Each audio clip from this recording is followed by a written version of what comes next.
Okay, welcome everyone to tonight's Flippinar. I'm Ty Taylor, aka the Flip Man. I have my partner in crime, Darren, here. He's out in San Diego, I think, right? I'm in Sacramento right now. Sacramento, okay. He's out on the West Coast, so I guess it's 4 o'clock there. But we welcome everyone on the line. Hopefully, you can hear me. Just fine or whatever. But we're going to go ahead and get started. I'm going to go ahead and share my screen here. One moment, desktop.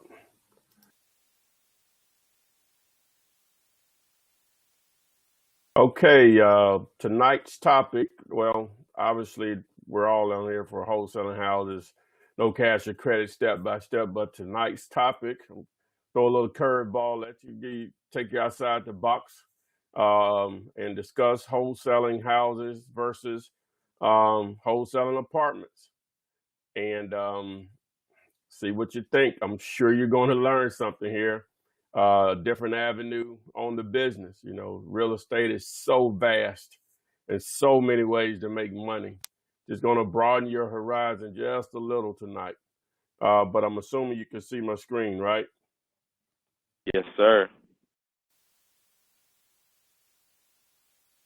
Okay. But just to for those that are maybe your first time here or whatever, the way it's going to flow, and those that are here, and I'm doing this for the people that haven't been on the webinar before, is that we go through a process that if you've been on here before that you will see, and then we'll get into the topic. The great thing, some of you all are here only because you have an opportunity to win the course for free. Wholesaling houses and apartments. We're going to give 2 of those away at the end of the Flippinars, but you must be in attendance to receive it. So we'll do that an hour and a half from now.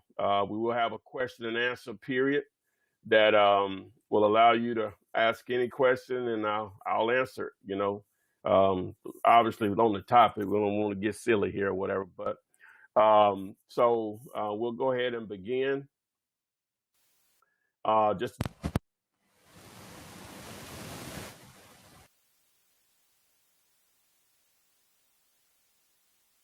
You went you went out on us there, Flip Man. But till we get them back, we just go over the earnest disclaimer. You're not going to make $10,000 a month if you do absolutely nothing. Can everyone hear me, or you just can't hear Flip Man? can you hear me now? Can you hear me now? Yeah, we got you now. Okay. All right. I guess my earbuds is not going to work. Okay. So, but anyway, I see the earnest disclaimer. If obviously, if you don't do anything, you know you're not going to make 10 grand a month. It's just not going to happen. So most people understand that. As I mentioned, we will give away 2 courses, wholesaling houses and apartments. No coaching, just the courses only. 2 of those free at the end of the Flippinar. We'll do a phone one. People that have called in by phone, depending on how many of them, because sometimes it's such a small number. But well, we'll do that. That's fine. It doesn't matter what the number is. If it's one person in, then they're the lucky one, and we'll do the other people. So, but we'll give away 2 courses, 2 free courses with no coaching at the end of the Flippinar. My goal here, if you're currently in real estate or whether you don't know anything about real estate, as I did nearly 14 years ago, I didn't know anything about it and got involved. But my goal here is to broaden your horizon on how the process can change your situation financially, no matter where you are. Now, obviously, the smaller the town is, the less opportunities are going to present themselves. But generally speaking, most people are within reach of something of significance where they can do deals. You can still hear me fine now, Darren? Hello? Yes, sir. Yes, sir. We can hear you just fine. All right, good. Yeah, just check. I guess it may have been the earbuds, but if you could just periodically maybe text me or something, let me know we're good or whatever. But All right. Okay. So the question is, what is wholesaling? And because we're going to be talking about apartments also tonight, along with houses, so just wholesaling real estate, and most of this is about wholesaling houses. But my simple definition, I guess the street or layman's definition is being able to control a property with a contract, and someone basically buys your contract for cash. And how that's done simply is that you locate a property, whether through you looking for a property or it comes through your marketing funnel, but a seller has called you and contacted you about selling a property, or you contacted them about buying the property. But you negotiate a price that's cheap enough that it's a no-brainer to cash investors in and possibly outside of your market. This is on houses, obviously, but I'll get into apartment. I'll just explain wholesaling houses. But regardless, it's a deal that someone wants to basically buy you out of the deal. And how that's done is either through an assignment of contract or a double close, which my preference is an assignment of contract. Both work. That's wholesaling as far as my definition. Locating the property, negotiating with the seller, placing it in the contract, advertising the property, or unless you already have a buyer's list, buyer says they want it, you agree on the price, you do a contract with your buyer, you have contract A, you have contract B, you close on the property, you get the difference between contract A, which is lower than contract B, you get the difference of the two. That is a wholesale transaction. Question is this something you need to be doing? Well, I just want to just give you an example here, where some of you have already seen this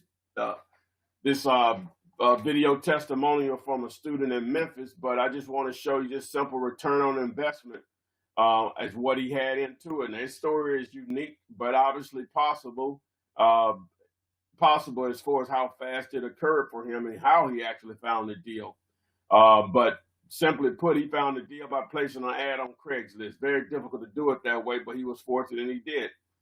He only gave them a $10 earnest money deposit, and he made $6,440.40 in 25 days. I think he gave it to him on August 2nd of this year, and he closed on August 27th. That's 25 days according to my math. If you do the return on investment with a $10 earnest money deposit invested, and the return, the actual investment that he got back, or the return earnings, was $6,440.40. That's an ROI of 64,344%. Now I know that sounds ridiculous, but those are real numbers. Those are real numbers. Now, assuming that the person that purchased the property, like I have it over here in the bottom left of the screen here, just as an example, that the investor purchased the property for him with the purchase, paying my guy in Memphis, and closing costs. He had $50,000, and with repairs, he had $50,000 invested in it.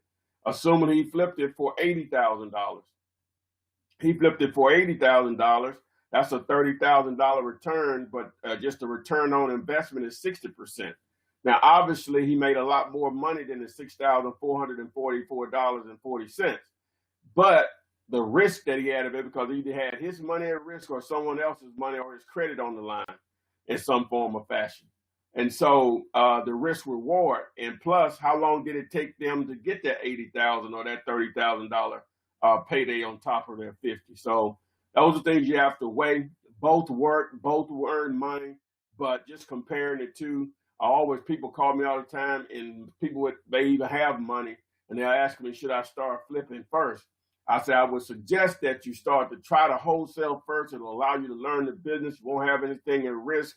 You will learn how to negotiate deals, and you won't ever lose that mentality when you're negotiating deals from the wholesale side of the game, because that allows you to negotiate probably the best deal possible or close to it.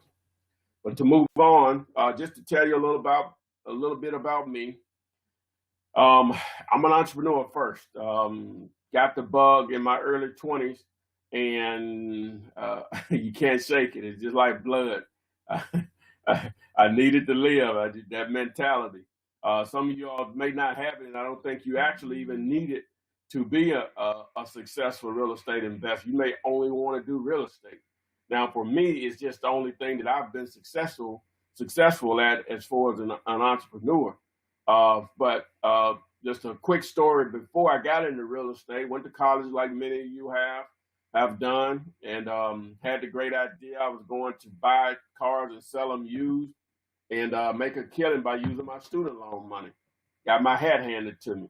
One thing you have to know when you're in that business, you have to be mechanically inclined, because when you go to those dealers auctions, they're going to make those cars. The car can be 15 years old, but it's going to look like it's right off the showroom floor, but it may be a piece of junk or whatever. So got my hat handed to him. Then I had the great idea I was going to do a mobile car wash. It was great as long as it was warm. Once it got a little cooler, realized that was something I couldn't do. All right, did some multi-level marketing, network marketing stuff. Actually, before I even got into real estate, I was doing prepaid legal. I think it's called Legal Shield now. And but how I got introduced to real estate on a serious level is through a friend of mine. He and his now wife were going to school to become realtors. And the guy that normally taught the class wasn't there. The substitute talked about real estate investing and not being a realtor. And most people think those are the same thing, which they really are not as far as training. You don't get any investing training as a realtor. But this guy, he talked about creative ways of real estate investing, basically no money down techniques. My friend shared some of the things that the guy told them that night. I did struck my interest. That was in October of 2002. I didn't act on it at that time. Fast forward a couple of months later, after Christmas, I was at my mom's house up early that morning waiting on her to prepare breakfast. And I was watching TV. And back then, 2002, Carlton Sheets was still heavy on with infomercials early in the morning on Saturday and Sunday mornings. And as many of you had seen back then, they'll have, testimonials and people, I made this much money, but how did you make the money? But with all that being said, it struck my interest. So at that time, my mom didn't have internet, so I waited till I got back to Birmingham and did a search online on this entrepreneur board I used to frequent. It was called ablake.net, and message board, and asked the question, does Carlton Sheets program really work? And one person replied and said, yes, it does, but Ron LeGrand's course is better. And I did a search for Ron's information. At that time, he was selling it for $1,500. Was a lot of money. I didn't have it to spend. And I saw on the site they had a condensed version of it for $69.99 with shipping to $80.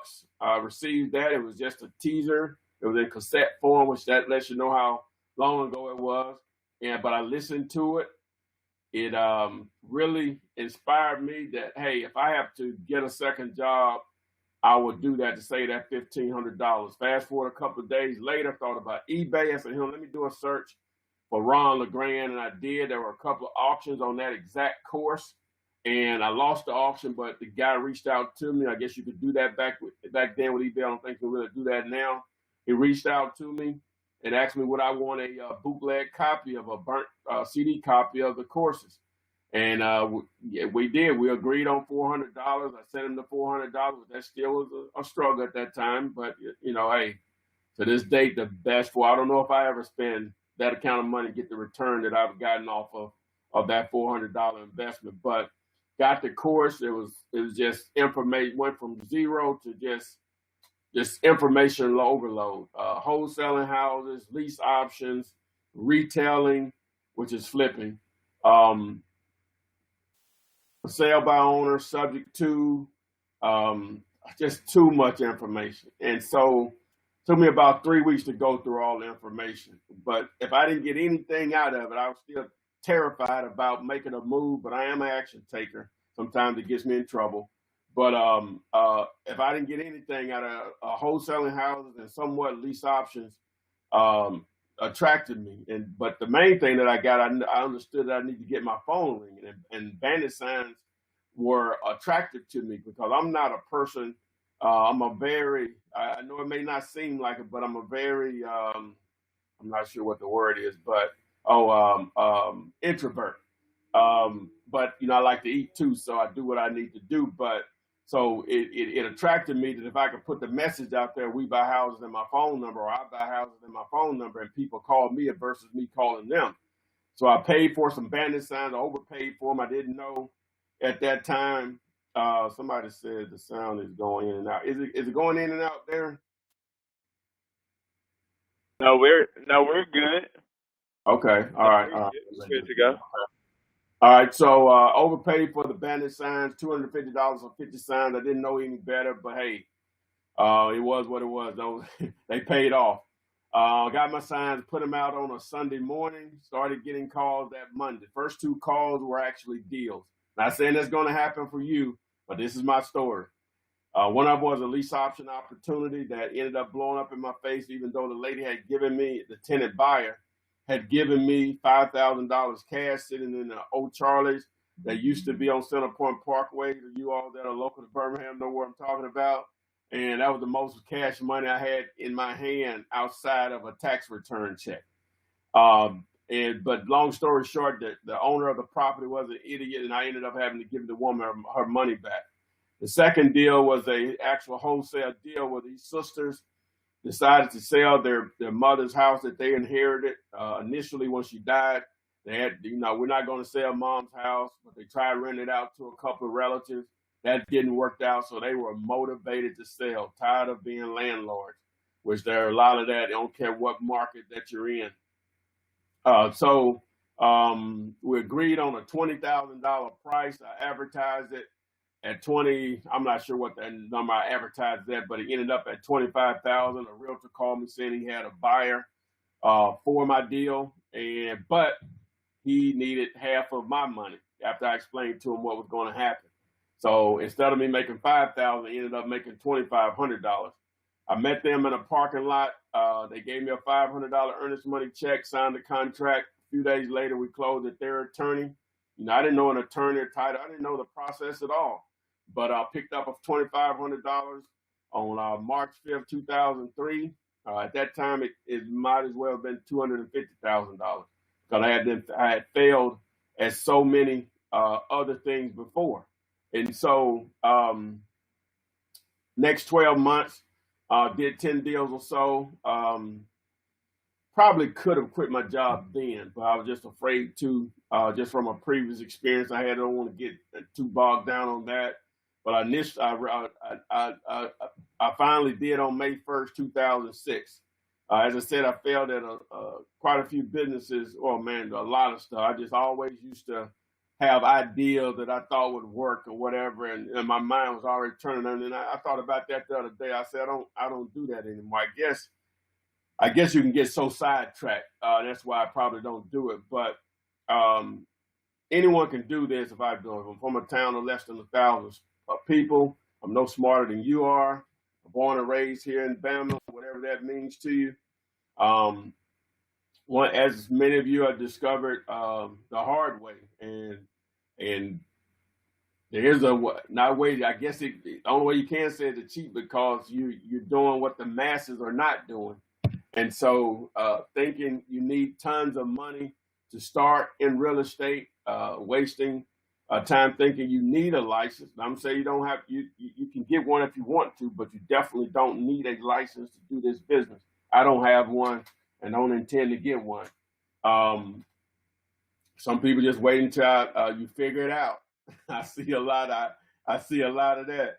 When people call and say, I've been thinking about this for 3 years. I just can't relate to that. They probably know more than me, just for his information. I have a lot of experience in what's real and probably what's not real as far as information. But thinking about it for 3 years, I just don't get that. But anyway, people read books, and most of the time, which I'm not a reader, but it's rare that someone calls me. I get all types of calls, and people share their story with me and at what point they are as far as their knowledge. But most books are not going to go into the detail, and I'm not hating on what everybody puts out there, but it is normal. It is what it is. You tell yourself it's just an upsell to something else. Obviously, you got to do something. We working jobs, and most people are working jobs that they don't like. I actually, that really is not my story. I was appreciative of my job, so that makes me like it or whatever, but I wanted more, so, but some people just hate their job. Dealing with someone very close to me right now that hates their job and it's affecting them mentally, so, um, but and I'll share the information, everything I know with them for free. But you can lead the horse to the water, but you can't make them drink. But taking pointless business classes in college, and I was thinking about that the other day, and I was listening to something about um, kids going early for the NFL or the NBA or whatever, and they should stay in school to learn how to manage their money. College doesn't teach you that. You would probably learn more in a book or a short seminar or something on as far as money management versus what it's on. Now some colleges, probably just say that it didn't teach you where I went. And let me say, if you're at Stanford, maybe, but a lot of colleges, it's just not designed that way. But I've been to a lot of seminars. Even after I started making money, I was still going to seminars. Now, the only reason that I was going to seminars was I wasn't going to pay for anything. Well, you know what? I did pay for some courses, but I never paid for a seminar, like a live event.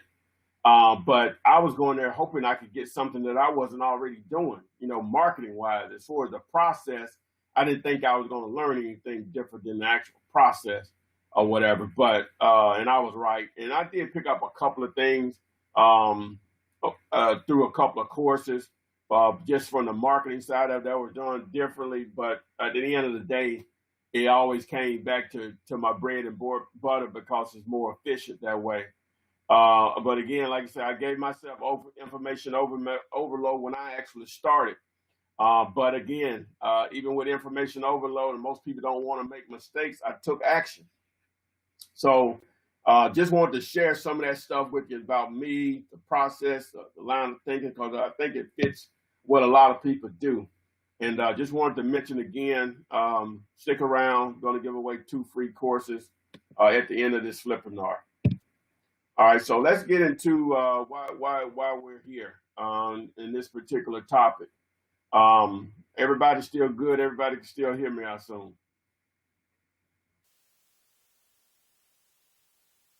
Okay, good. All right, so wholesaling houses versus wholesaling apartments. All right, just to talk about this for a second before I get to the bullet points.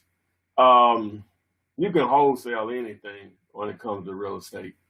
Um, it is a very interesting way to make money. Now, for the most part, the true wealth building is holding on to real estate.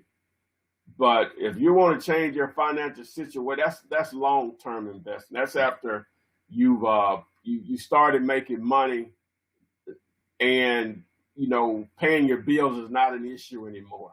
That's when you make those, in my opinion. At least one of the things I learned even from Ron LeGrand back then: worry about today's bills first. So worry about that first. I have to calm a lot of people down, and they've already shared their experience with me where they are financially. I say, don't worry about all that stuff, and you need make sure you can pay your bills every month comfortably, where it's not an issue. So and then you can get into these other forms of real estate that will allow you to build wealth. All right, so um, but uh, wholesaling houses uh, versus apartments. They are very similar once you get a seller and a buyer in place. But to get to those points is very different. And the type of money that can be made on wholesaling houses versus wholesaling apartments can be dramatically different.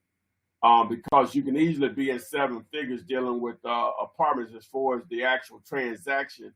And there's an opportunity there for you to make high 5 figures, even 6 figures. I've never done a 6-figure deal, but I've done several 5-figure deals with apartments. I'm still looking for that. So, transparent, I'm still searching, but hey, those 5 figures spend really well also. But The main thing is that I think that there are a lot of pros and cons with both wholesaling houses. For the most part, you can, I'm gonna say the pro versus the main pro is that you can it can happen really quick. You can literally wholesale a house in a week. In a week, I've done it too many times. You can do it in a week. That's not normal, but it's very possible. Now I hadn't done nearly as number of apartment deals, but a smaller apartment unit, yeah, 4 units, 5 units, 10 units, maybe even 20 units, maybe. It just depends. You can do those fairly quickly, but it just those opportunities are not as vast or in the numbers that are with houses. So that's the pro that I see over houses over apartments. As far as the pro as far as with apartments is that it's going to be a couple of things. There's less competition of people actually trying to pursue and do those deals, along with the paydays. The paydays are just going to dwarf houses on average. So just wanted to share those couple of things, but I'm gonna go ahead and get to the bullet points here and go through this. And as I said, we'll answer questions at the end of the seminar, at the end of the Flippinar here. How are they the same? I think I just spoke about that. Once you have a seller and buyer in place, closing the deal is going to be the same now. Only difference now, depending on how large of a deal it is, as far as apartments, cash may be off the table, and they may have to use some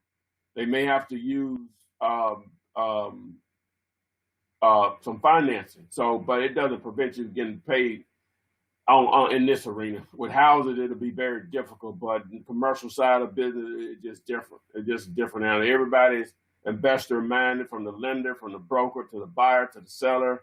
Obviously, everybody's investor minded. So it's just different. So getting the deal closed is the same. Once you have a buyer and seller in place, again, how are they different? Okay. We'll just start with evaluating. With a house, you have to get it so extremely cheap to wholesale it in most cases. Just so extremely cheap versus what it would be worth fixed up, or the ARV, after repair value, or better defined, how much would it appraise for in excellent condition. The other thing is that with wholesaling houses is that the process of for evaluating it, you're just going to simply compare what other houses have sold for versus what in relation to the house that you're actually targeting. So that's the evaluation problem. It's that simple with houses, where with apartments, a couple of ways it's evaluated. Some people like to evaluate it on comps similar to houses, but on what other apartment buildings are selling for in that area. They want to know what is it selling for per door. And what they may mean by that is it may be selling $25,000 per door. So if you got 10 doors, that's $250. So that means 10 separate apartments in that particular building, or the number of buildings. So that's $250,000 if they're selling 10,000 per door. A lot of investors don't like to do it that way. They like to do it based on the income that the property will produce or is producing. As a wholesaler, you only want to go by, just in my opinion, with the apartments, you only want to go by what the property will produce in income right now when you're trying to decide if you're going to do a deal on it or not. You can't go on pro forma. That's saying what it will do based on if this factor, that factor. Now, comparing repairs with apartment versus houses, even with houses, someone could be living there and you do the deal, but with wholesaling houses, obviously at some point that person has to move out, unless you're wholesaling a property where there's a renter already in there. Okay, that is possible. I have done that before, not that often, but I have done that before. It's very common and preferred with apartments that the property is somewhat already rented, if not completely full. Some buyers don't want a property full. They want it 50% occupied, or 50% vacant, or 40% vacant. And the reason that the term is used as a value add. They think they can get a discount on it, but if they can get a discount on it because of the low occupancy rate, then they can add value by maybe doing some repairs and adding some other services or fees to the and just simply raising the rent. And so they may buy the property just as a easy number for $500,000, but once they get it to maybe just 95%, we'll just say 90% occupied, and bump the rent, maybe add a couple of servers, maybe like a laundromat or something to produce some more income. Now it may be valued at $1.2 million.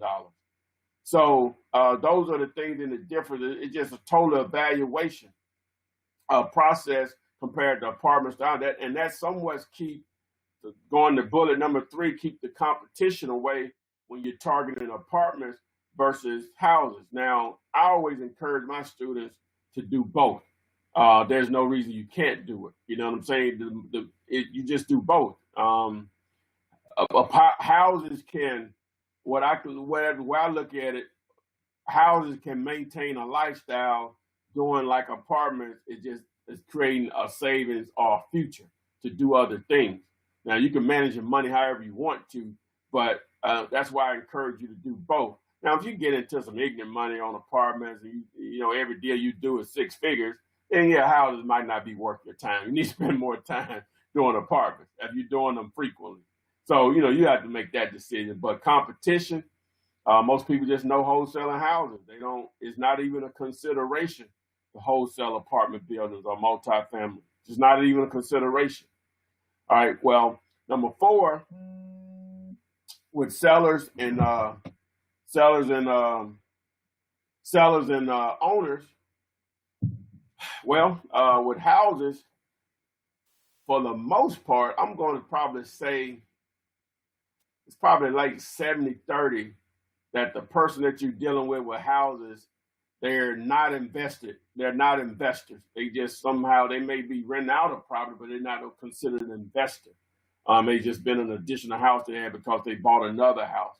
So 70%, in my opinion, I ain't no real numbers on that, but 70% of the people that I've dealt with in my past, just from thinking about it, probably have really no investing experience, and the other 30% does. Normally, motivated sellers are just not going to come from the investor side when you're dealing with houses. Whereas with apartments, everybody's an investor. It's an investment. You're dealing with an investment mindset when you're dealing with sellers and owners. It's just totally different.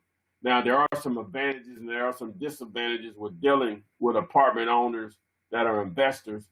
The main thing is that so you're just not normally going to get the price you want as cheap. So, but you don't. That's the great thing about apartments. You don't have to be 30 cents or 20 cents or 40 cents on the dollar. It just so many factors go into whether it's a great deal or not.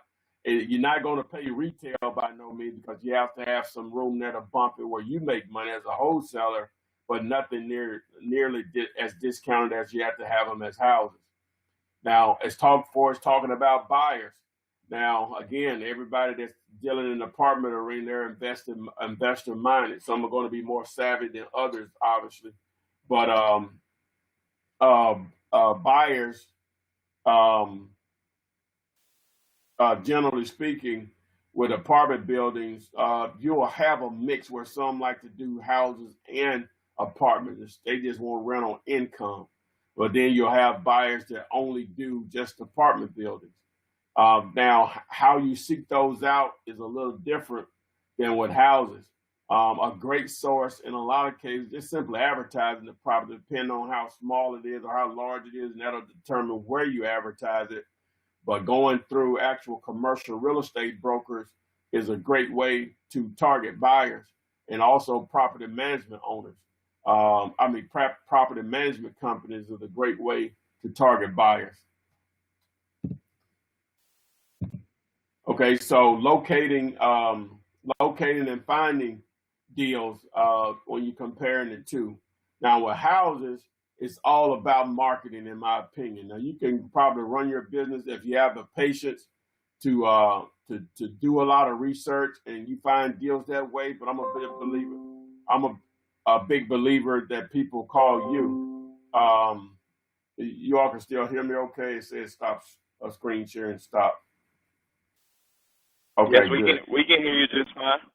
All right, good. Okay, so locating and finding deals, whereas again with houses, it's all about market, whereas with apartments, it can just be all about research. Now, you can still do direct mail when targeting apartment owners, and depending on the source where you purchase a list from to target them, that'll all depend on how the county that you're targeting those those property owners in, how they code those type of real estate properties.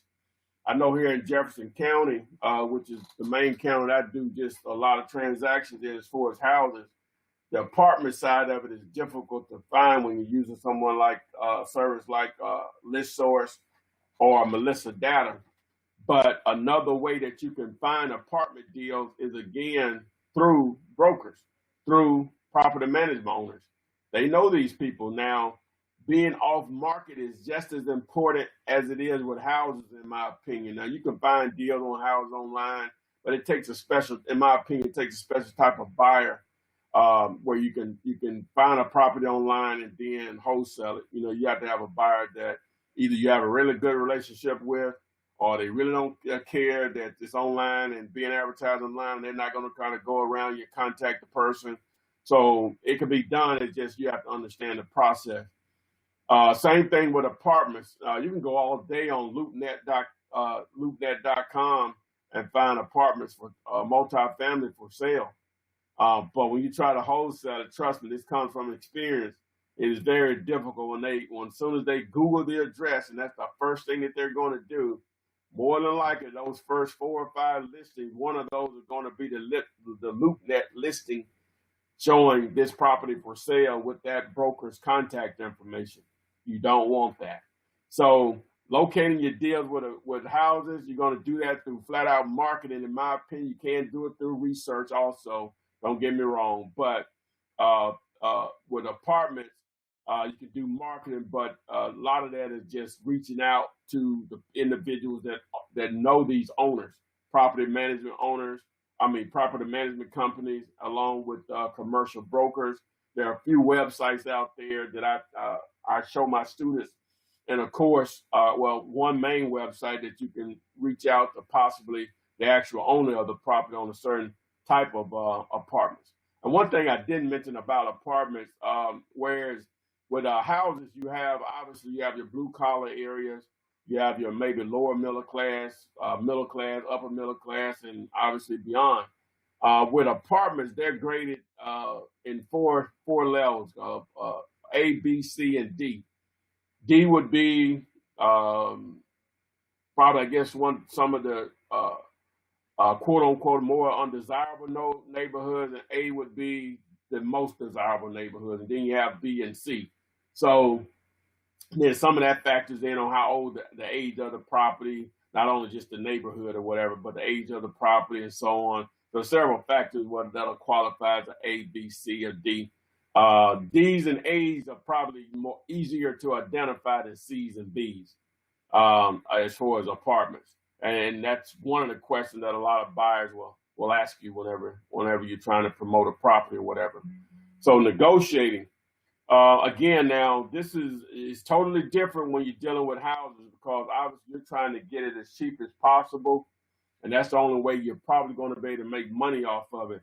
Obviously, with apartments, you're always trying to get the best deal possible, but you don't have to get it nearly as cheap, because there's so many other factors that go into negotiating a deal as far as apartments and what will be attractive to an investor.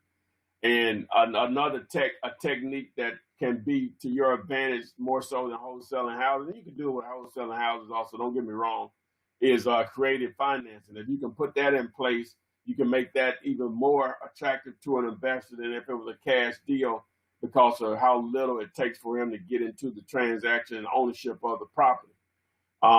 Again, what's a deal? I discussed that earlier. Determining what's a deal with apartments, there's just so many factors that go into it versus what it takes to go into what's a deal for a house. a house can be cut and dry. You can determine if you got to deal with a house within within 5 minutes. A lady called me just before this webinar started and gave me a price on a house in an area that I don't do a lot of deals in, but I'm familiar with it. She gave me a price cheap enough for me to at least go out there. The price that she gave me won't work, but it does give me a starting point. And so, and she said, well, we're asking, and most people let you know if they're firm or not. So, but with apartments, determining what's a deal or not, again, it's just so many factors as far as the number of units, how many are rented, the condition of the property, the income that's coming in, how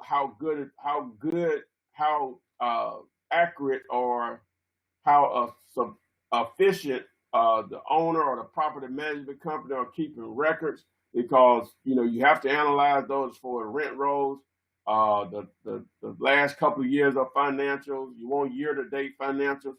You have to take all of that stuff in consideration. The number of bedrooms and bath, they call that unit mix. The number of bedrooms and bathrooms, all of that factors in. And obviously where it's located within the real estate, that's probably the first starting point. Where is it located? All right. Now, doing your contract and earnest money deposit. Now, you're not going to be able to get away with $10 with apartments in most cases. Now, you're dealing with a 4-unit deal and it's only 40 grand. So you might still do that, because you can find deals like that depending what market you're in. They could be just as cheap as houses when you start talking about a small amount of units there. Or you may find a vacant 20-unit building. You may be able to get it because they may just be that motivated to sell. But generally speaking, the contract process will probably be a little different in a lot of cases when you get into your bigger units and your more higher priced properties, when you start talking about apartments versus houses. As far as earnest money deposit, that can get crazy also. But there are ways around that. It's all about negotiations, guys. Earnest money is not a law. It's just a standard of practice. And how you structure your deals, it is more customary that the way it's done now, and that's what people are used to. But like with anything, with price, if you don't have the earnest money, the price might work for you, but the earnest money, if they want it in a certain way, that can be a deal breaker. No different if they gave you the price that didn't work for you, which would make it a deal breaker. So it's that simple for me. But my motto is, everybody won't, but enough will. Again, everybody won't, but enough will. And that's with anything, because we're in a form of sales at the end of the day. When you're trying to convince people to take a price that you want them to accept to make it work for you. All right. Just to get to price, again, apartments, you can just get into some ridiculous numbers. Obviously, 5-figure, 6-figure, and even 7-figure deals. Darren and I, not on apartments, but we're making offers on 7-figure properties every day. And within the last couple of weeks, we figured out a little niche on top of what we're doing, flipping vacant commercial buildings, and we're making offers daily on properties that are 7 figures and more. So, but again, at the end of the day, it's still all about the process from the contract to the earnest money and whether you have a deal or not. And the price is always going to be the determining factor, no matter what level of real estate you're on, is the main thing. So with closing, again, once you get a seller and buyer in place, it's pretty much going to work the same. It may be a little bit more complicated with apartments, depending on how large of a project it is. But the closing, pulling title and the process of verifying income, and with apartments, they may want to see tax return from you, just depending on the size of the property in a lot of cases, and the condition, the occupancy rate, and so on. So I hope I went through some of the differences between the two, the opportunities that can exist when you're dealing with apartments. Before I get into the next phase of this, I just want to make sure you stick around to to win one of the 2 free courses that we're going to give away at the end of the webinar, at the end of the Flippinar. So, but just to the topic at hand is always obviously wholesaling houses, and you're here to change your financial situation and replace either the job that you have or to add on to what you have. So to answer that question, how to make a full-time income and replace the BS job you hate, I was terrified when I quit myself. 3 to 5 deals per month will do that for you. Let's just break it down really simple, just some simple numbers here.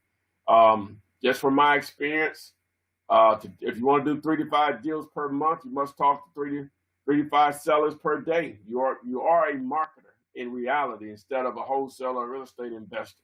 You are someone, your objective is when you wake up every morning is how can I continue to keep my phone ringing and how can I get my phone to ring? It's just really that simple.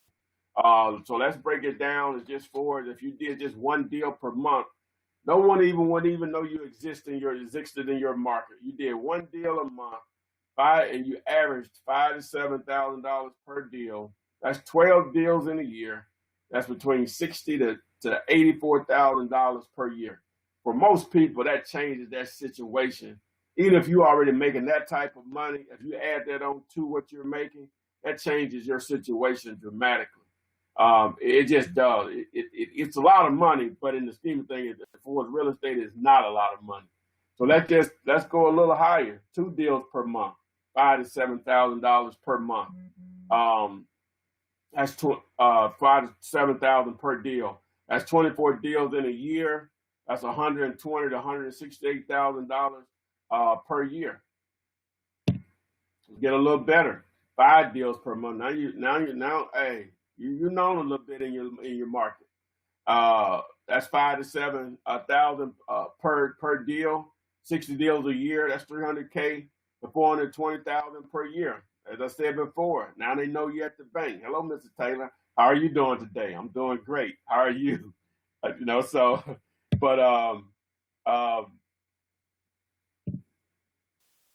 do that many deals, guys, there's no magic wand that I wave to do the deals I do. But if I'm not doing the marketing I should be doing, I'm not going to do deals. It's really that simple. It's really that simple. There's no, if I'm not talking to the right number of people, I'm not going to do deals. So I'm no special, no smarter than you are. I'm definitely not anything special. I just take action and I just continue to repeat what works, but I'm also always trying to add on to what works. But we want to go ahead and open it up to questions and answers. Here now, I'm going to remove my screen here in a second. But before I get into that, if you need proof of funds, you can get it at realpof.com. If you're trying to make offers through realtors, you can do that through realpof.com. Also, I wanted to add this. If you do not win, I wanted to add this special bonus opportunity. If you don't win the course, for you all that are in attendance tonight, you're going to have an opportunity to make 3 easy payments of $197, and we split the first 5 deals 50-50. You could do that at theflipman.com. You can go sign up and take advantage of that at theflipman.com. That's 3 easy payments of $197. So once you make the first $197 payment, you get immediate access to the course. The courses, both courses, and I'll coach you through them. But we're going to split the first 5 deals. Don't get amnesia on me. You know what I'm saying? I ain't gonna beg for your money neither, or whatever. I let people weed out themselves. But I don't know if that gets in it. That's probably one of the best deals I've offered in a long time. But this is for the people that are attending the Flippinar tonight. So you get 3 easy payments of $197. So that will be billed every 30 days. You make the first payment. It starts. You get the coaching and the courses and everything immediately. We split the first 5 deals. Now I can only take on so much of this. So we're only going to do 5 people tonight. Well, I'll just say by Sunday. So if it happens tonight, we cut it off because this is really inexpensive compared to what the normal prices are. So we're only going to do 5 people tonight on this. So if it reaches 5 tonight, boom, then it's over or whatever. So 193 payments of 3 easy payments of 197. We split the first 5 deals 50-50. Now you don't have to take this option. You don't want to split the money from them, but I'm making it available to you. So we'll go ahead and just open up the question and answers period of the segment. Darren, you ready to do that? We got any questions? Yes, Leslie, go ahead and enter your questions in on the chat box to the left. Just enter them in, and we'll get Flipman X. All right, Kevin asks, before you made a large sum of money, did you register your business as a company and obtain an employee ID number for taxes? If so, did you register your business as a marketing business? Should we subtract 30% from each wholesale to avoid tax issues? Well, I didn't, and the way I advise people on that, you don't always want to follow me on stuff like that because I'm a renegade. I'm just being real. I did the first 3 years just in my name. I wouldn't advise anyone to do that, but I don't advise anyone to feel like they have to wait to do that before they get started because it's not going to kill you to do a deal and then you do that because you'll have the money to do it. If it's a situation where you have the money to do your marketing, get your education, and also do that, then do it. But if it's a situation where you don't have the money for the LLC or to establish an entity, don't do it. But as far as holding out 30% or whatever, yeah, just manage it. That's up to you. If you want to do it that way, you can hold out 50% of it and handle your taxes that way. But I'm not a CPA. I recommend you do that. A girl that I went to college with, she's a CPA, but she works for a large bank as a VP. She doesn't do taxes. She just does my taxes. Okay, awesome. Okay, how do you navigate the closing company if they have never done a wholesale deal before? Wow, I just had that to happen, and where the title the closing attorney they turned the deal down, but I didn't choose them. The buyer chose them or whatever, and I don't think this buyer is that seasoned, so we moved it over to a title company that I've done business with. So, but in most cases, if you have a client of theirs in place, in most cases, this is the first time that's actually happened to me. Just to think about it, I didn't even really think about it because I already knew what I could do. But in most cases, if it's someone that they already have a relationship, even if they've never done a deal before, as far as a wholesale transaction, they'll do it because they want the business from that client that's coming to them, month after month. This is someone. It's not, they're coming to them all the time, so that's a steady stream of income to them. And it's not like they're doing anything illegal. They just need to understand what they're doing. And just the first deal I did, that attorney had never did an assignment or wholesale deal before, but he wanted to please his client, and he knew it was simple assignment of contract. That's just basic law, contract law, or whatever. I'm not an attorney or whatever, but I've been advised by attorneys, that it's just basic contract law, and any attorney tell you can't do it, they just give you an answer because they're supposed to know, but they're not giving the answer because they know. They feel they have to give you some answer. So if they don't know, they're not going to say, I don't know. They're going to say, you can't do it before they say, I don't know. Next question. Okay, awesome. How do you feel about direct mail? Man, Steve Wise from Fresno. Yeah, it's people run their entire business, man, on through direct mail. It works. They run their entire business on it. You have to be very consistent with it to get the results because it may take a while for you to receive results on direct mail. You may have to do a couple of mailings, and it depends on how you're mailing, who you're mailing to, And again, the number of mailings that you're sending out now, I train my students to do it a little different to stand out from what everybody else is doing because everybody's doing direct mail. Last couple of deals I've done that came from direct mail, both of the sellers say they had a pile of postcards, but they read mine and called me just because it just stood out in the mail, you know. So but to answer your question, it works. You know, again, people don't. Everybody doesn't do bandit signs. Some people don't have never done bandit signs. They ran their entire business off direct mail.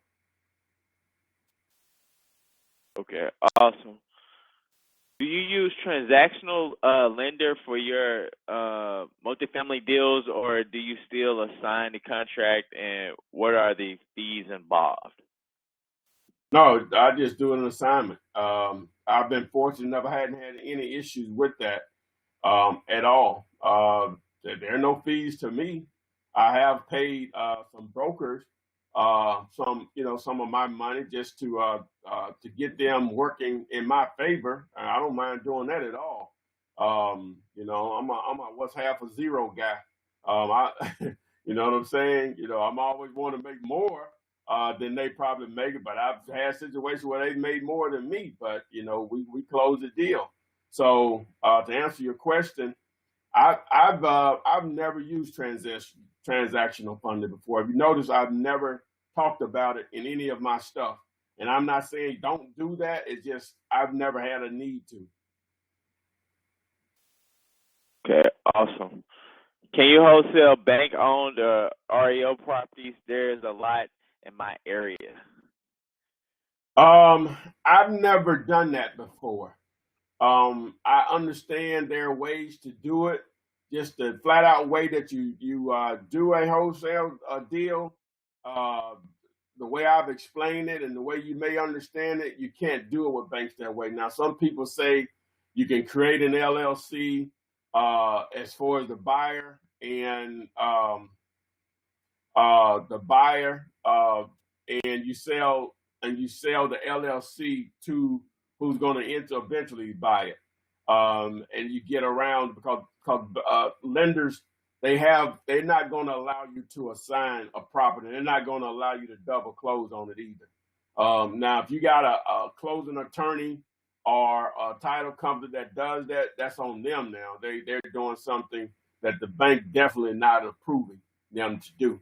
So, but I guess transactional funding, that's an option to actually do that with.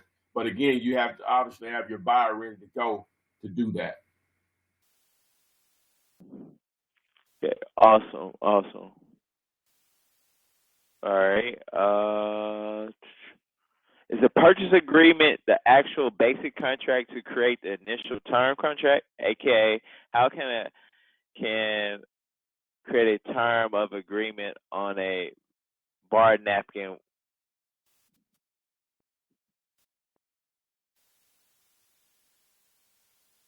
Well, Yo, you there, Flip man? Oh, okay.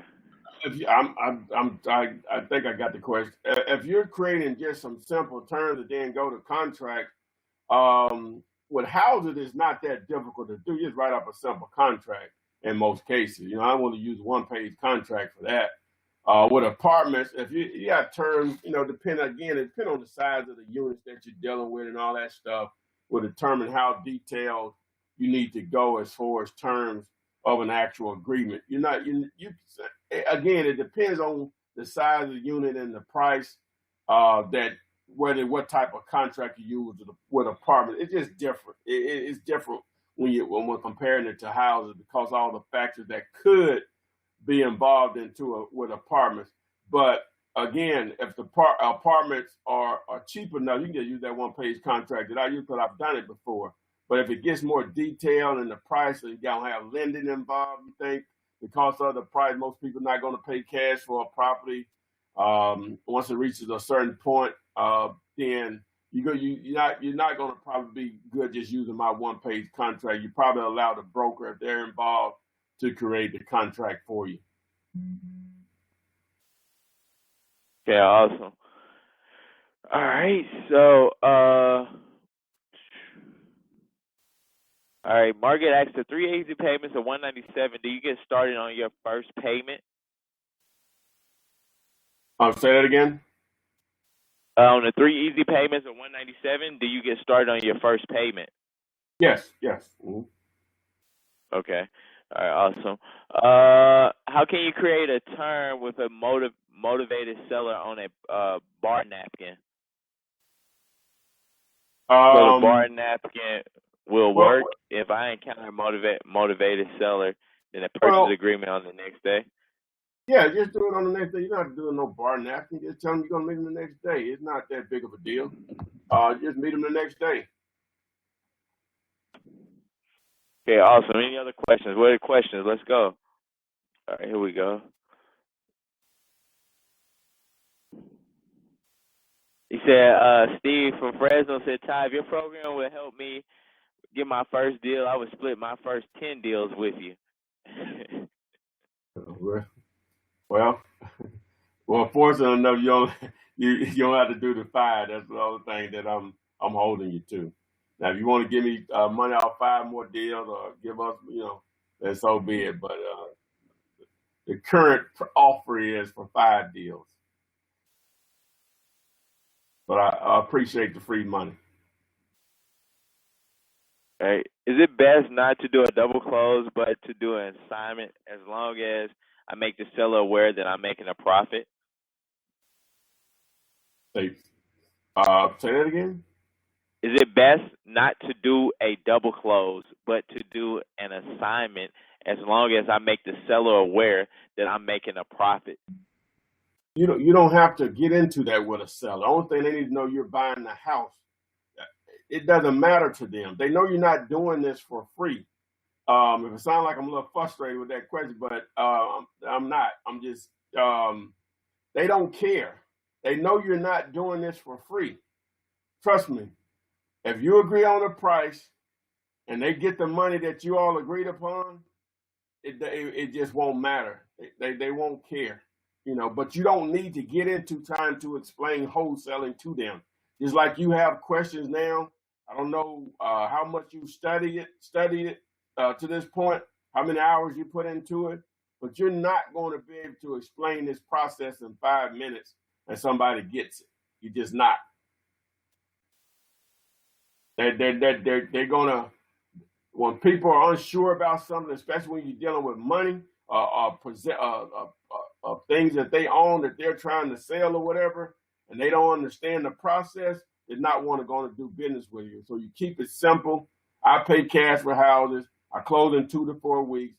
That pretty much answers any question that they have. If they ask you what you're going to do with it, you tell them I'm going to make some money off of it. That's what. Hey, well, what other reason am I buying it? Okay, awesome. All right. Charles X, can you explain the easy payment and split again? I guess with the program here. Yeah, it's 3 easy payments of $197. Once you make the first payment, you're going to actually get access to the course immediately. All right. So, and the coaching from me comes directly. So once you make that payment, so you'll be invoiced every month, for the next 2 months for the other 197. But we will split the first 5 deals 50-50 that you do on those 3 easy payments. Okay, awesome. Makes sense. Go to flipman.com to get that. Flipman.com. You guys got to take advantage of that. Flipman.com, not flipman.com. Yeah, Flipman. Yeah, theflipman.com. Theflipman.com. So, all right. So, how do I flip a lease, a commercial property, lots of traffic? What is the first step? Well, what is it? What are they talking about? You talking about a property that already has a tenant or does not have a tenant?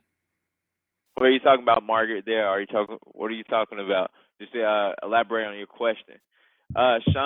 Sean asks, so you recommended to do a double close? Well, he said, well, he's asking if it's cheaper to do it as an assignment because double closes mean more cost out of my profits. Yeah, yeah, yeah. A double close is going to cost you more. Normally, they're not going to charge you double the closing cost, but it's just cheaper to do an assignment because it's just one transaction. I think Margaret said no tenant. Well, that's a whole nother ball game, Margaret. That's what me, Darren, and I work on every day.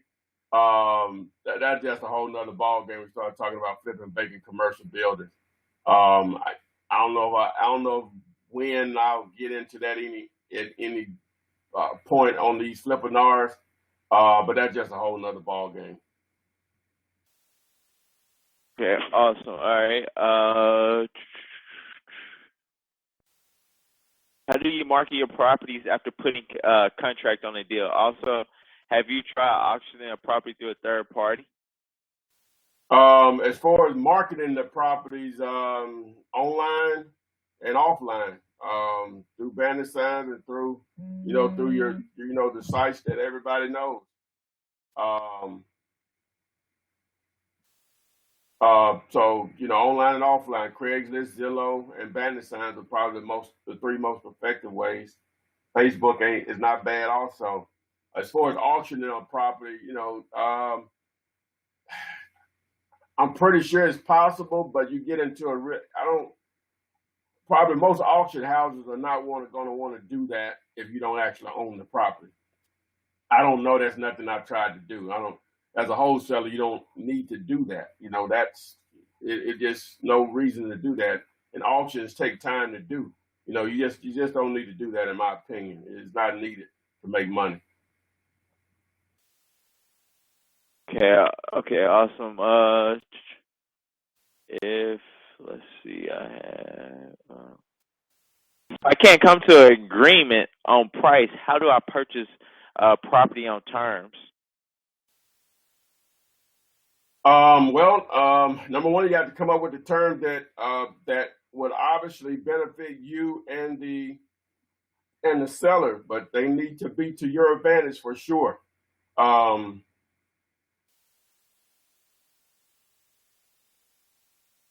but you have to negotiate terms that are going to be favorable. I'm assuming you're talking about holding the property for yourself. So depending on if it has a mortgage on it or not, the condition of the property or not, what are your intentions for it? Are you going to rent it out, or are you going to turn around and owner finance it to someone else? So all those factors would fall into play as far as what type of terms that you negotiate. So it's a vague question with a vague answer. It just depends on what you're trying to do.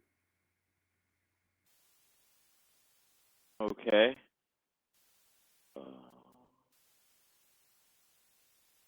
Okay, it says, has Charles X, has any student surprised you from starting your business, made you proud?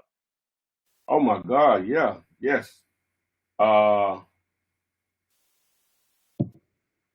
Probably my best student.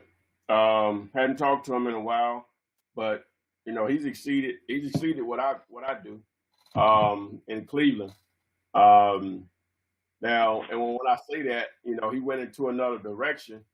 I think we text back and forth a couple of times this summer, and he said he had 40 houses rented, all paid for. He has a serious niche. He has a lot of income coming in from rental properties. So yeah, that guy there,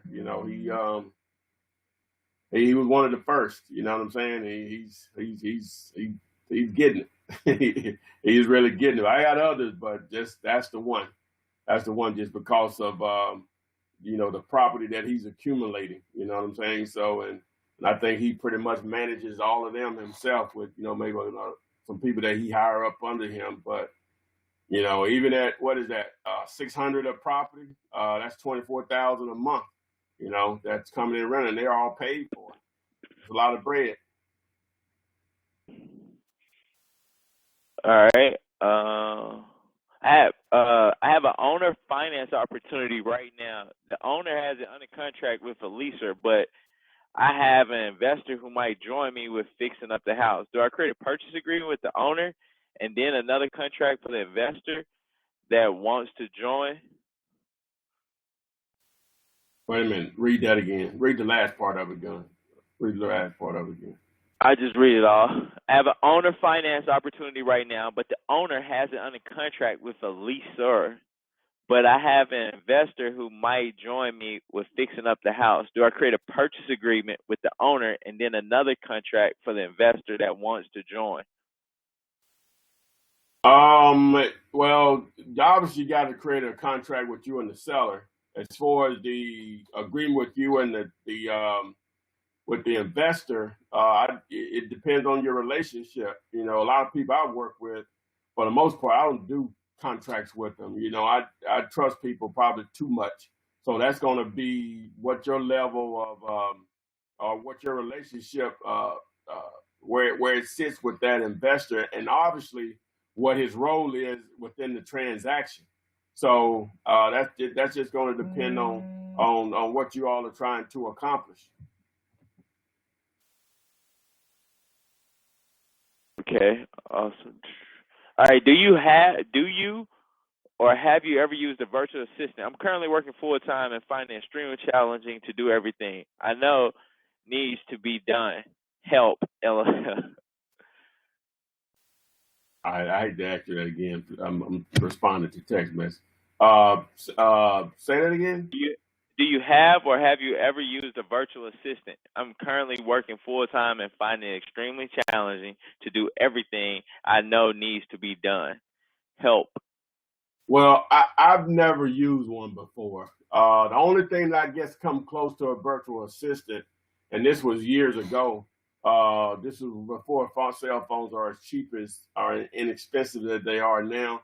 I did have an answering service, but it was expensive back then. I don't even know what they cost now. I don't suggest that now. It's all about time management. So you have to ask yourself now. Now, let me just take you through what you need to do, and then you have to manage your time around that.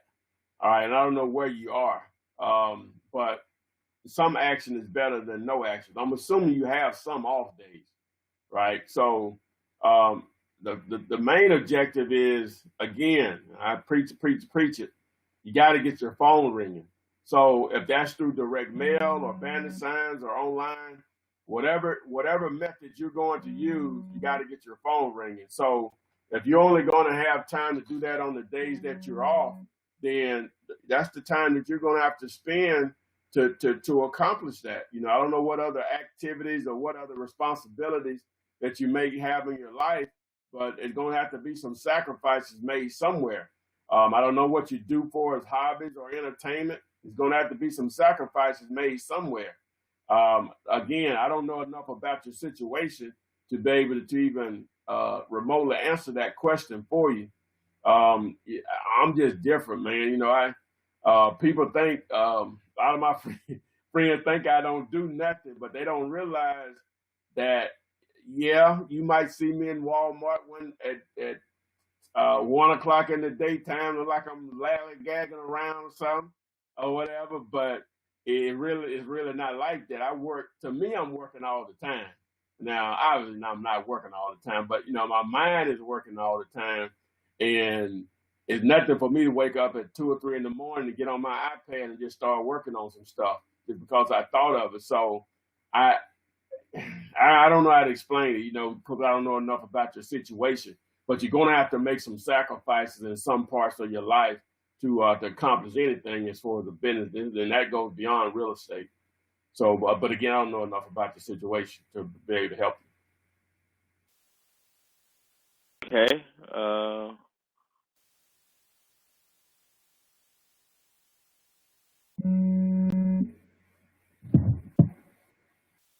All right, with the three easy payments, does that include unlimited coaching or just coaching for the first 5 deals? you. It's just for the first 5 deals. It's just for, but you trust me, you're good after those first 5 deals.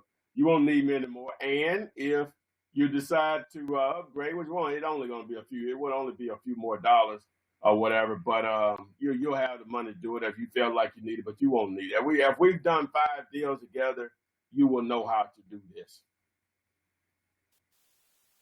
Okay. All right. Awesome. How do you get sellers homes that's local under contract if the seller lives 12 hours away? How will we close the deal at a title company if he isn't present? Does he have to be present? No, those are the ones that you want. You want sellers to be out of town to close those, because those are just an email away and then FedEx or UPS back with a notarized signature. And some attorneys, they don't even need that. They're comfortable with electronic signatures through DocuSign or one of those services. So those are the beautiful deals there, because you don't have to sit there in a closing with a seller and buyer and try to entertain both of them while you're trying to close the deal. So yeah, email and overnight or electronic signature, make those some beautiful transactions. Yes, you can close those. Awesome. Flip man, what do you recommend is the best way to find buyers list, or do you recommend to find motivated sellers first? And if so, what are the best ways to acquire motivated sellers, Mr. Flip man? The best way to acquire I didn't get the first part of the question, but the best way to acquire motivated sellers is to get your phone ringing. You know, again, I'm biased because I've tried TV, radio, billboards, newspapers when they existed, direct What mail, about PPC? but nothing works better than bandit signs. What did he say? I said, what about PPC? I've done. Oh, I forgot. Well, I call that the internet. Yeah, I've done that. It just PPC is too expensive now, especially in that real estate arena. There's some other avenues out there that I'm experimenting with through social media ads. I haven't figured it out yet to even put it in a course or whatever, but I'm close. I got to make some money off of it first before I share it with others. Okay, awesome. Then how large is the percentage deducted from doing a double close? Again, it'll depend on the title company or the closing attorney that you're dealing with. They may charge you for 2 closings, or they may just charge you the attorney fee, or they may charge you half of the attorney fee. It would just depend on who you're dealing with. Okay, do you advertise as a seller, or do you say you have a contract on the property? No, you advertise just a property. You can get to all those details when needed. When needed. Okay, awesome.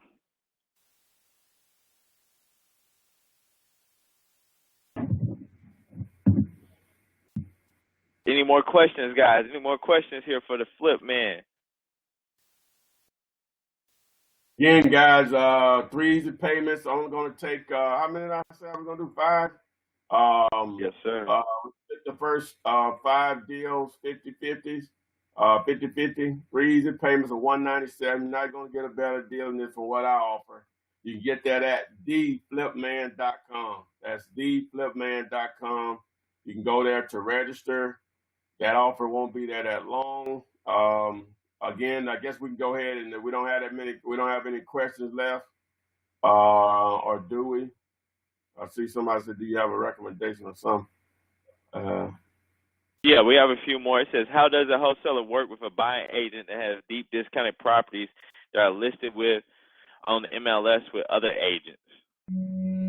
Well, number one, stuff that agents have are not secrets. Anything that's listed on MLS is already advertised online, either through Zillow, Trulia, Realtor.com. It's not like they're secret. You can go in and do search criteria. If you want to only find properties in a certain zip code, 35215, 5 to 10,000, just put that criteria in and put listed properties. It's going to pull up everything that realtor can pull up. So it's not like they're presenting you anything of any, they're not adding any value to you. Let me just say that. If you're going to deal with realtors, couple of things. Obviously, you're gonna need proof of funds. You can go to Real POF and get proof of funds. Not the only place, but I'm recommending that. RealPOF.com. But it's called they're not gonna take you serious unless you can prove you can pay for it. Period. All right. You have to understand that they're going to want earnest money. There are ways around it, but they're going to want earnest money. Normally, a minimum of $500, most of the time, $1,000 or more. All right. Which I did a Flippinar on this before, but I suggest don't using a realtor that you're dealing with. Only deal with the listing agent. Give the listing agent an opportunity to double dip to keep the entire 6% or 5% or whatever they're charged as far as commission on that property. Use the greed of humans against them. And what I simply mean by that is that they would prefer to make 100% of the commission versus 50%. And if you don't understand what I mean by that, it's not that often that a realtor will list a property and they find a buyer for the property. So they have to split the commission if another agent brings the buyer to the table. But if you contact them directly and let them know that you won't be using an agent, then they keep the entire 100%. That increases it still doesn't guarantee anything, but it increases the possibilities of you closing that deal and getting an offer that's probably a lot less than what they're asking, accept it, versus if you have some realtor sending you listings that they just pulling down that you can do yourself, and then they getting a commission on something they just sent you an email. They ain't did nothing. You know what I'm saying? It's best to contact the listing agent if you're going to target listed properties, in my opinion.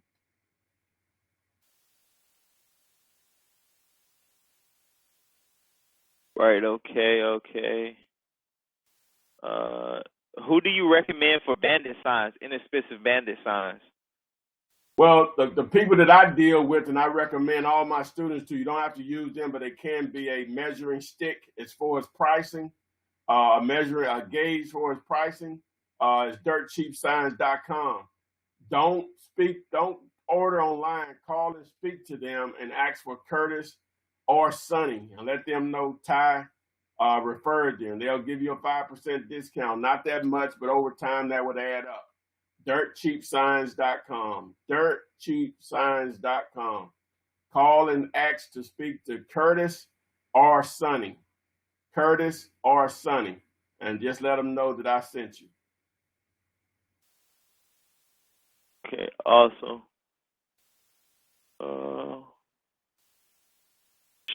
Sean, you need to get Garland. You gotta get the course.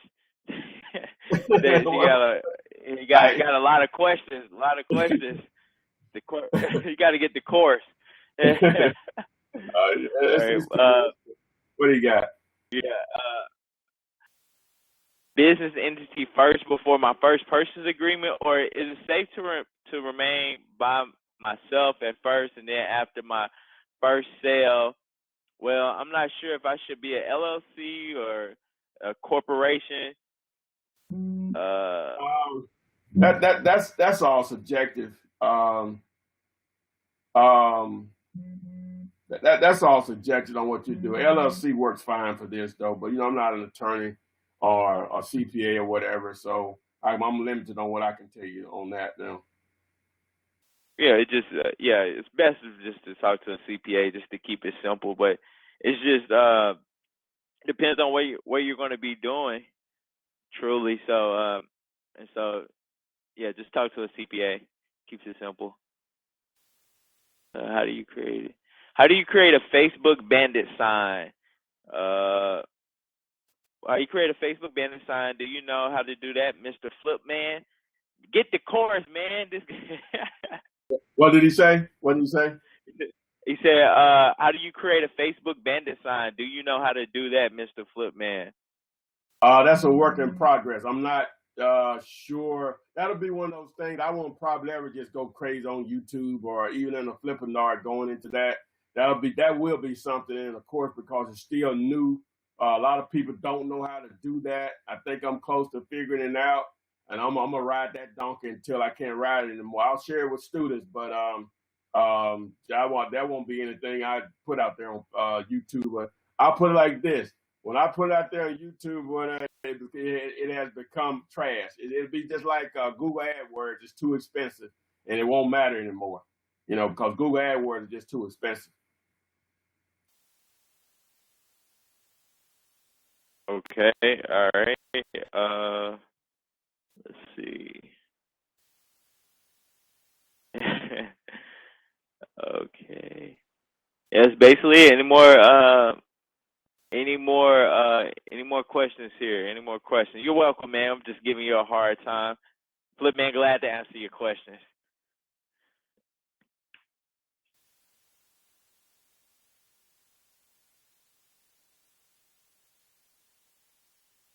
You still here, Flip man? You ready to give away the course? It don't look like we have any more questions here.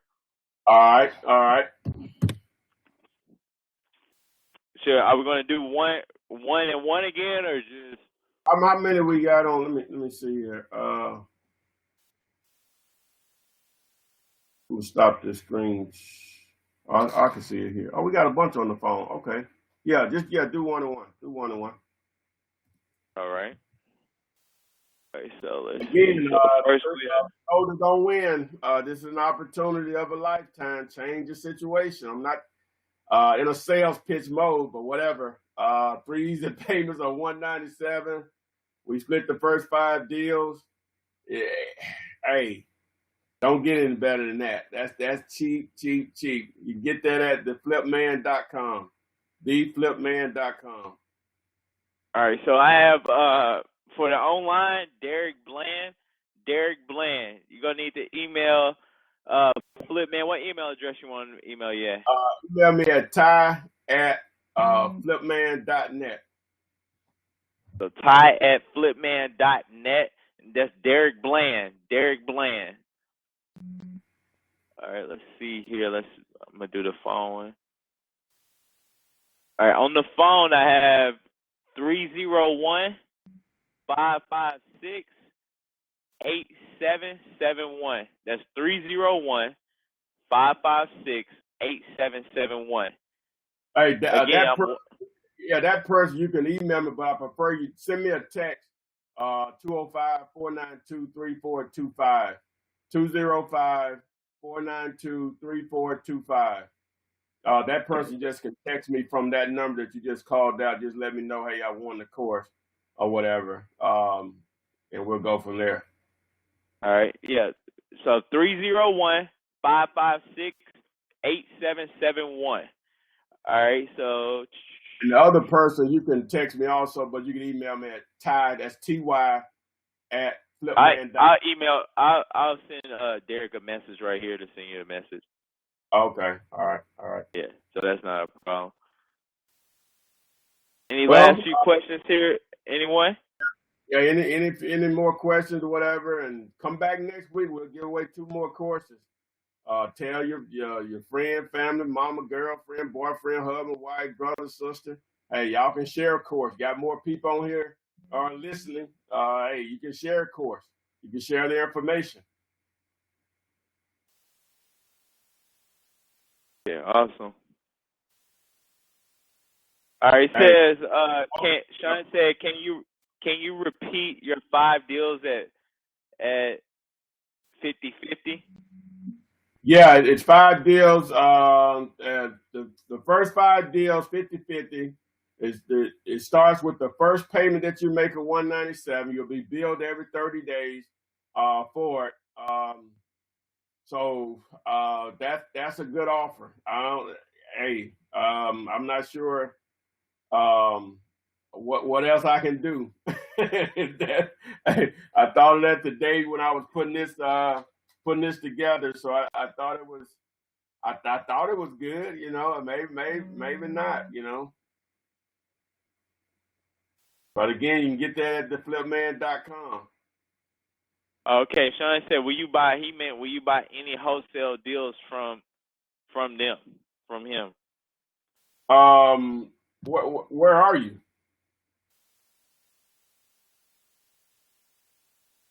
Freeport. Free for about 6 hours from the Ham. Um,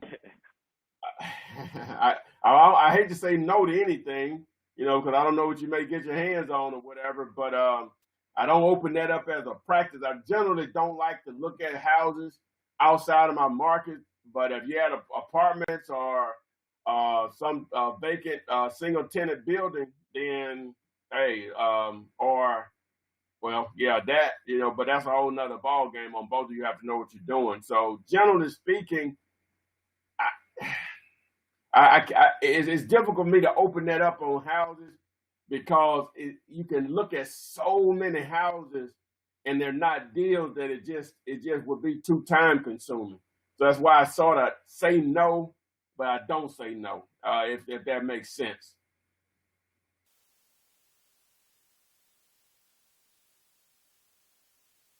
Yeah, awesome. Like Charles said, he ready to get to work. Did you get the course, Charles? Yeah. Yeah, get the course, and he's in the Gulf Coast of Mississippi. All right, that seems like it's it, Flip man, for this week. Yeah, man. I really appreciate everyone coming out. Thanks, Darren, for assisting me. I don't know if I could do this without him. And we'll see you guys next week. Go ahead and get registered already for next week. Flippinar.com. Just go there and hit register now. Tell a friend, family member to come out. Again, I'm giving away 2 more courses next week. You all can share it. The more people you have come along, post it on your Instagram, Facebook, whatever. And you all can share the course. More people you have there, I don't care. You know what I'm saying? Who you give it to is out there at that point. Just like if you buy a book. If I had written a book, I can't control who you give it to or whatever. So invite others out to register, and the more people you have in, just like you done bought several lottery tickets. Cause that's what it is, baby. Just like you win the lottery. But anyway, just being silly. But again, thanks guys for coming out. Darren, thank you, and we'll see you all next week on the next Flippinar. Thanks, and we'll see you on the flip side. Awesome. Have a great one.